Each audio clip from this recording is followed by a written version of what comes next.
નમસ્કાર મિત્રો, સ્વાગત છે તમારું અમારી YouTube channel Gujarat jobs and ન્યૂઝમાં.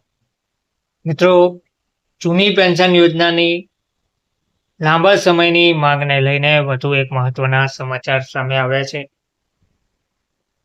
એનપીએસના વિરોધમાં તારીખ 1 એપ્રિલે બ્લેક ડે. દિલ્હીમાં ધરણાની ચીમકી. જૂની પેન્શન યોજનાની માંગ સાથે રાજકોટના 1100 શિક્ષકોએ સીએમ-પીએમને પોસ્ટકાર્ડ પણ લખ્યા છે. જૂની પેન્શન યોજનાની માંગ સાથે સરકારી કર્મચારીઓ દ્વારા સમયાંતરે આંદોલન અને વિરોધ પ્રદર્શન કરવામાં આવી રહ્યું છે. તારીખ 1 એપ્રિલે સરકાર નવી પેન્શન યોજનાની અમલવારી કરશે, જેના વિરોધમાં રાજકોટના 1100 શિક્ષકોએ અભિયાન છેડ્યું છે અને સરકારને પોસ્ટકાર્ડ લખી જૂની પેન્શન યોજના શરૂ રાખવા માંગ કરી છે. યોગ્ય નિર્ણય નહીં લેવાય તો તારીખ 1 એપ્રિલે બ્લેક ડે ઉજવવામાં આવશે અને દિલ્હીના જંતર મંતરમાં ધરણાની ચીમકી ઉચ્ચારવામાં આવી છે.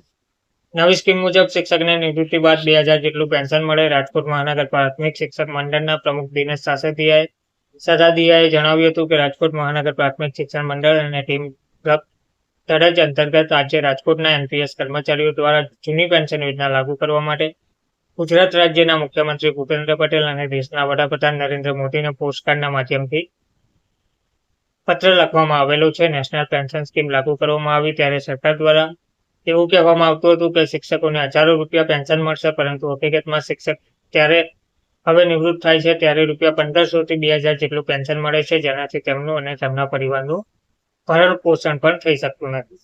તો 1 મેના રોજ દિલ્હીમાં જંતર મંતર ખાતે એક દિવસના ધરણા કરવામાં આવશે. રાજ્ય સરકાર દ્વારા આગામી 1 એપ્રિલ 2025 થી નવી યુપીએસ પેન્શન સ્કીમ લાગુ કરવામાં આવનાર છે, જેની અમે સખત વિરોધ કરી રહ્યા છીએ, જેથી અમે 1 એપ્રિલ 2025ના બ્લેક ડે મનાવીશું.